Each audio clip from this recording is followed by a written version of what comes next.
देखिए, मैंने आप लोग जब प्रेस कॉन्फ्रेंस में ये बात कहा था कि काश 2019 में नरेंद्र मोदी वो जो लॉन्चिंग पैड्स की ज़मीन को हासिल कर लेते,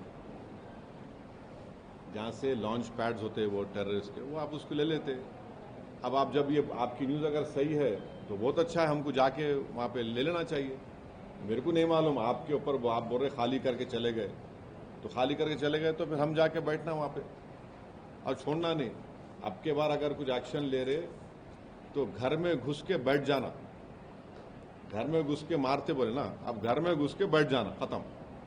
ये होना चाहिए। पीओ के ले लेना नहीं, अरे गवर्नमेंट खुद बोल रही, एक बात सुनिए, पीओ के नहीं, पीओ के का रेजोल्यूशन है पार्लियामेंट का, भारत की पार्लियामेंट का रेजोल्यूशन है, वो भारत का है बोल के। तो बीजेपी क्या बोलती, घर में घुस के बोले डैश डैश बोले, हम बोले घर में घुस के बैठ जाओ आप। ये खत्म होना है टेररिज्म, जो बार बार हर थोड़े दिन को जो टेररिज्म होता। आप देखिए हैदराबाद में लुम्बिनी पार्क का हुआ, दिलसुख नगर का हुआ। मैं एक शर्मा साहब को जानता हूँ, तेलुगु के पंडित हैं, उन्होंने अपनी बेटी को खो दिए। कभी कभी आके मिलते मेरे दारुसलाम में, असद साहब मेरी बेटी याद आ रही मेरे को बोले। तेलुगु के पंडित अपनी नौजवान बच्ची को खो दिए। आप 26/11 का हुआ, निजामाबाद की एक दुल्हन वो वीटी स्टेशन पे मारी गई जिसके हाथों में मेहंदी थी। पुलवामा हुआ, आपके उरी हुआ, आपके पठानकोट हुआ, रेसी हुआ लास्ट ईयर, वैष्णो देवी के पास 7 टूरिस्ट को मारे। तो आपके पास तो पूरे सब अपोजिशन पार्टीज गवर्नमेंट को बोल रहे कि इसका आप खत्म करो, ये टेररिज्म को आप खत्म करो। आप पावर में हैं, आपको खत्म करना है इन चीजों को। देखिए, हमारी पार्टी की तरफ से हम लोग 2021 से इस बात का मुतालबा कर रहे हैं, डिमांड कर रहे हैं कि भारत में कास्ट सेंसस होना ज़रूरी है।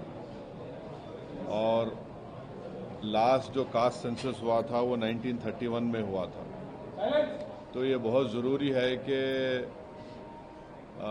कास्ट सेंसस हो, ताकि ये मालूम हो सके कि कौन सी कास्ट डेवलप हुई है, कौन सी कास्ट अंडर डेवलप है। और दूसरा यह कि फॉरवर्ड कास्ट में कितने वो लोग डेवलप हुए, कितने उसमें डेवलप नहीं हुए हैं। ये बहुत ज़रूरी है एफर्मेटिव एक्शन के लिए और इस देश में इंसाफ करने के लिए, क्योंकि सिर्फ 27% पे आप ओबीसी का रिजर्वेशन रोक दिए हैं, ये नाकाफी है। और कास्ट सेंसस ही इस चीज़ को साबित करेगा कि बैकवर्ड कास्ट इस देश में कितने पीछे हैं, कितना उनसे नाइंसाफी हुई है। तो हम बीजेपी से डिमांड करते हैं कि आप बार बार ये बोलते कि आप क्या बोले, विकसित भारत बोलते, जनधन बोले, फिर आप 370 निकाल दिए, ये सब चीज़ें आप बातें करें, मगर कास्ट सेंसस के ऊपर हमेशा आप पीछे हटते थे। और जब कास्ट सेंसस का डिमांड शुरू हुआ तो खुद प्राइम मिनिस्टर और बीजेपी के बड़े बड़े लीडर्स बोले कि बटेंगे तो कटेंगे, और इस तरह की वाहियात बातें होती थी। मगर कास्ट सेंसस करना ज़रूरी है। हम बीजेपी से जानना चाहेंगे कि आप क्या इसको शुरू कब करेंगे। देखिए, सेंसस शुरू होना है तो कास्ट सेंसस होगा, फिर ये कंप्लीट कब होगा, क्या 29 के पार्लियामेंट इलेक्शन से पहले ये रिपोर्ट आ जाएगी या नहीं आएगी। और साथ ही साथ ये है कि बीजेपी हमेशा बोलती पसमानदा मुसलमान। भाई, पसमानदा मुसलमान का क्या मौक़िफ़ है, क्या उनका स्टेटस है, कितना डिप्रेविटी उनमें है, और जो नॉन पसमानदा मुसलमान है उनका क्या पोजीशन है। और तेलंगाना की हुकूमत जो रेवंत रेड्डी सीएम है, उन्होंने यहाँ पर कास्ट सेंसस किया, जिससे मालूम हुआ कि 56.32% तेलंगाना में बैकवर्ड कास्ट का पॉपुलेशन है। और रेजोल्यूशन भी पास हुआ कि तेलंगाना में बैकवर्ड क्लास का रेजोल्यूशन 42% होना चाहिए। तो जाहिर है जब कास्ट सेंसस होगा तो गवर्नमेंट किसी की भी हो, उनको 50% के थ्रेशोल्ड को ब्रेक करना पड़ेगा। और जब कास्ट सेंसस की रिपोर्ट आएगी तो मालूम होगा कि नॉन गवर्नमेंट सेक्टर्स में भी अदर बैकवर्ड क्लास से कितना उनका डिप्रिवेशन है, तो उस बारे में भी सोचना पड़ेगा। तो एफर्मेटिव एक्शन की बहुत ज़रूरी है। और ये जो नारा काशीराम ने दिया था कि जिसकी जितनी आबादी उतनी उसकी भागीदारी, ये इसको प्रैक्टिकली इम्प्लीमेंट करना है ज़रूरी हमारे भारत देश में। सर, राहुल गांधी जी कल कह रहे हैं कि टाइमलाइन, आपने भी अभी सवाल किया है कि टाइमलाइन बताना चाहिए और कब तक ये कंप्लीट होगा। कल राहुल गांधी जी ने भी वही सवाल किया। अभी रेवंत रेड्डी जी ने भी कहा कि हमारे तेलंगाना स्टेट को आप रोड मैप के जैसा यूज़ करिए, रोल मॉडल के जैसा यूज़ करिए, और उन्होंने सजेशंस भी दिया है। तो ये जो 50% का जो कैपिंग भी है वो कैसा पॉसिबल होगा सर हटाने के लिए? क्यों नहीं होगा? आप पार्लियामेंट में बिल लेकर आइए, हम सब सपोर्ट करेंगे। बीजेपी के पास आप तो वक्फ बिल को अनकॉन्स्टिट्यूशनल तरीके से पास किए ना, वो बिल खुद अनकॉन्स्टिट्यूशनल था, आपने उसको पास करवा लिया। तो आप 50% को क्रॉस करने के लिए बिल क्यों नहीं लेके आते?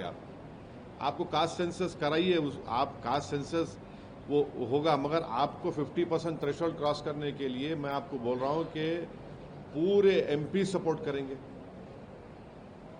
आपके ने 240 है और आपके अलाइज हैं, सब पार्टी अपोजिशन, मेरे को यकीन है कि पूरा अपोजिशन पार्टी सपोर्ट करेंगे। तो आप वेट क्यों कर रहे? 50% रिजर्वेशन थ्रेशोल्ड को आप ब्रेक करिए।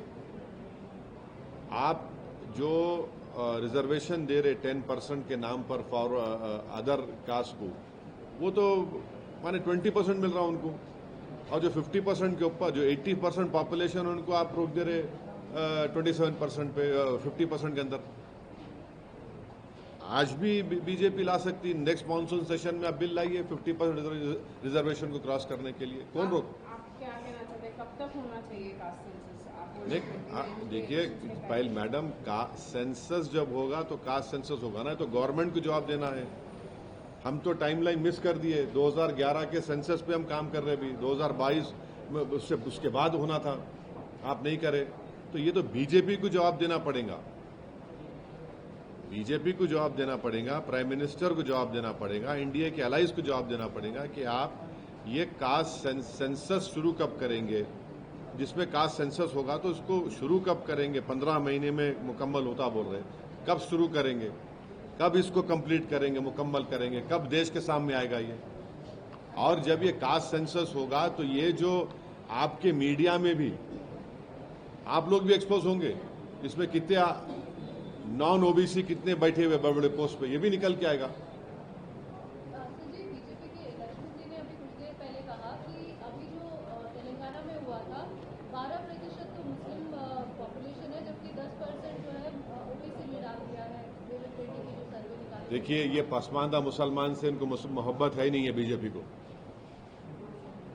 आप जो है हिपोक्रेसी प्रैक्टिस कर रहे हैं, पसमानदा प्राइम मिनिस्टर आके हैदराबाद में पसमानदा मुसलमान बोले, आप पसमानदा मुसलमान का नाम लेके वक्फ एक्ट में उनके मेंबर्स को बनाओ बोल के आप प्रोविजन डाले।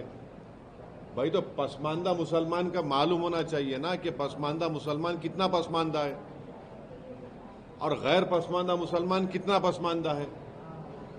फॉरवर्ड बोलिए, अपर कास्ट कम्युनिटी कितने फॉरवर्ड है, कितने डेवलप है या कितने उसमें डेवलप नहीं है, वो तो सब मालूम होना चाहिए ना। आप डर रहे क्यों? आप दूध का दूध पानी का पानी हो जाएगा ना। क्या ये सही माने कि 12 में से 10% जो है वो पसमानदा मुसलमान है या फिर ओबीसी के अंदर आता है? मैडम देखिए, आप लोग स्टडी करके आइए, तेलंगाना में कैटेगरी ई में जो पसमानदा मुसलमान है, सोशली एजुकेशनली बैकवर्ड है, रिलीजन की बुनियाद पे नहीं, जो सोशल एजुकेशनल बैकवर्ड है उनको रिजर्वेशन दिया जा रहा है।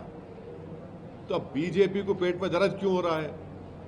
भाई आप खुद पसमानदा मुसलमान बोल रहे हैं ना, तो उस पसमानदा मुसलमान को ही तेलंगाना और आंध्र प्रदेश में मिल रहा है।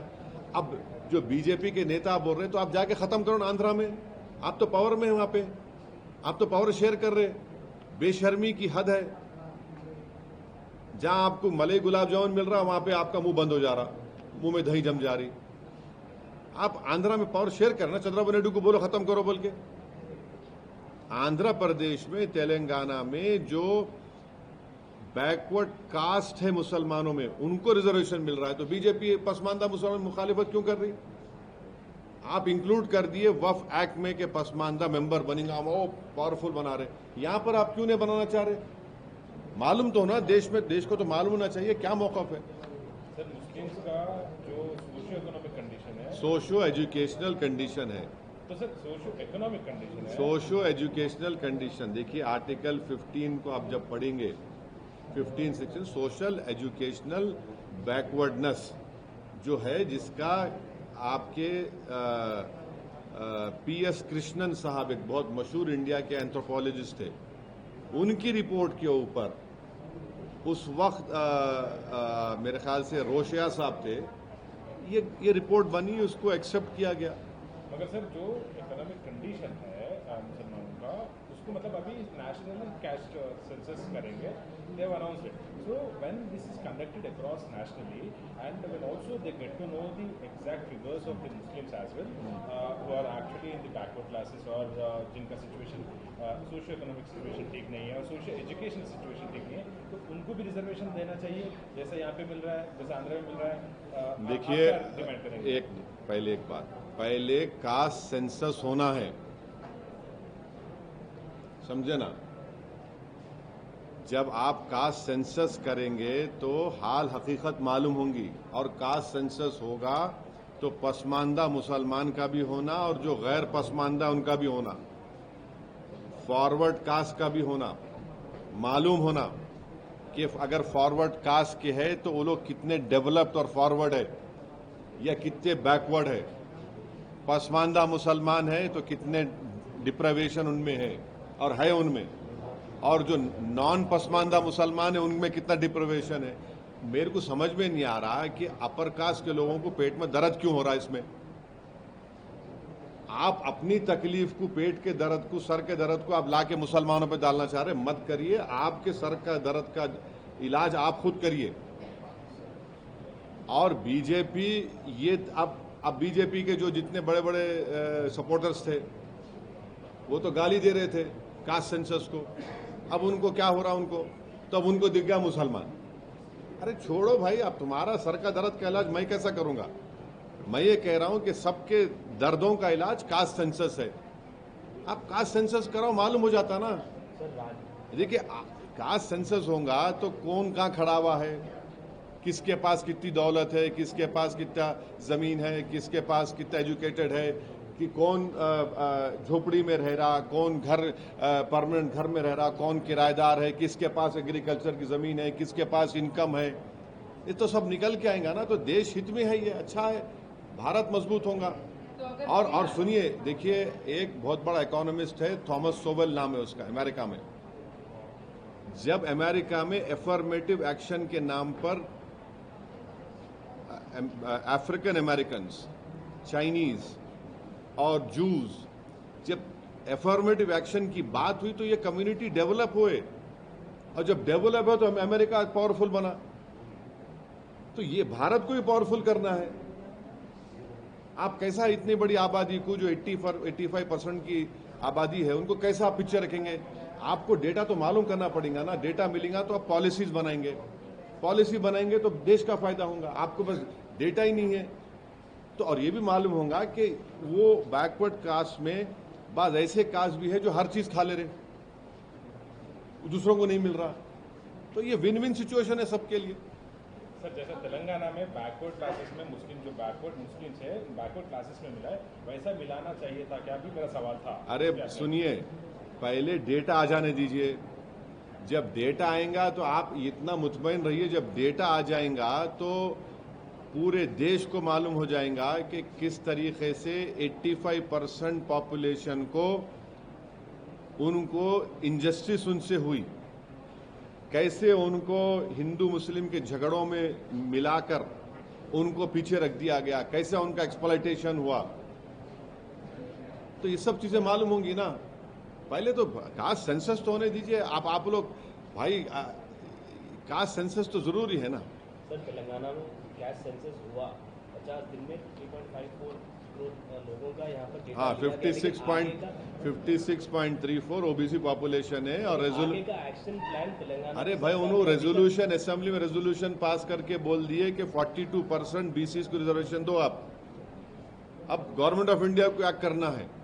और हम आज भी प्राइम मिनिस्टर से ये रिक्वेस्ट कर रहे हैं कि आप अपने आप को ओबीसी का नेता बोलते। प्राइम मिनिस्टर छाती को मार के बोले मैं बैकवर्ड क्लास का नेता हूं। आप एक बिल डालो ना पार्लियामेंट में, 50% रिजर्वेशन को ब्रेक करो आप। और सेंसस आप कब करेंगे, ये उसमें सेंसस कब शुरू करेंगे, उसको कब कंप्लीट करेंगे, और क्या 29 पार्लियामेंट इलेक्शन से पहले इंप्लीमेंट होगा नहीं होगा। तो अगर बिल पार्लियामेंट में आता है तो आपके 100% आप लाइए, 50% ब्रेक करिए, रिजर्वेशन लाइए आप कौन रोक रहा प्रधानमंत्री को, आप लाइए ना, आप बिल्कुल फौरन ला लीजिए। जिस तरह की जैसे ये बात सामने आई है उसके बाद से जो राजनीति हो रही है पार्टियों के बीच में एक दूसरे के ऊपर ये कहने की हमने इसके लिए दबाव बनाया, हमें इसके लिए इनिशिएट कर रहे हैं, कैसे देख रहे मैं हैं आप देखिए, आप छोड़ जी ना, आप कौन दूल्हा बन रहा है नहीं बन रहा है मेरे को उसकी फिक्र नहीं है। आप कास्ट सेंसस का डिसीजन ले लिए। और देखिए केरला में आरएसएस की बैठक हुई थी, वो बैठक में भी उन्होंने इन अ वे बोले कास्ट सेंसस कराओ बोल के। केरला में बैठक हुई थी आरएसएस की, उसमें उन्होंने बोले इन अ वे कराओ बोल के। आपका बीजेपी को गवर्नमेंट ऑफ इंडिया से हम एक ही बात पूछ रहे हैं कि आप सेंसस कब शुरू करेंगे, क्योंकि आप डिसीजन लिए कास्ट सेंसस भी कराएंगे। सेंसस कब शुरू होगा और कब कंप्लीट होगा, उसका डेटा देश के सामने कब आएगा। क्या 29 पार्लियामेंट के इलेक्शन से पहले ये हो जाएगा नहीं हो जाएगा, हमको बताइए। अरे जरूरी है ना भाई, आपके इतने पॉलिसीज हमारे हैं। 1931 में एक सेंसस हुआ, उसके बाद से अब तक नहीं हुआ। मंडल की खाली रिपोर्ट पे हो रहा है, आपके पास मालूम तो होना ना कौन कहाँ खड़ा हुआ है, कौन कितना पसमानदा है, कौन कितना पिछड़ा है, किसमें कम पढ़े लिखे लोग हैं, किसमें किसके पास जमीन नहीं है, किसके पास इनकम कितनी है, कौन किराए के घर में रहता, किसके पास जमीन नहीं एग्रीकल्चर की, ये सब मालूम होगा ना। इसमें वो क्या बात है। मगर हम यही बोले कि टाइम लाइन दीजिए प्लीज आप। कांग्रेस के लिए जिस टाइम पर ये अनाउंस किया जा रहा है ये कहीं ना कहीं बता रहा है कि बिहार का जो चुनाव है उसके मद्देनजर है। क्या आप सच में समझते हैं कि आप भी हम बिहार चुनाव लड़ेंगे और अच्छी तरह से लड़ेंगे। हम बहादुरगंज से हमारे कैंडिडेट का अनाउंस भी कर दिए।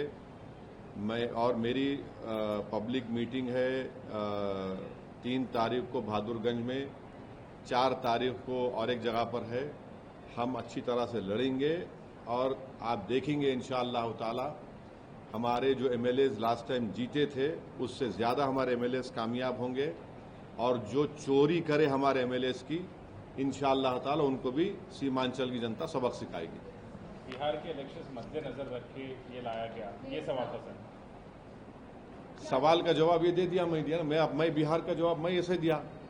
अब आप जैसा चाह रहे मैं कैसा दूंगा।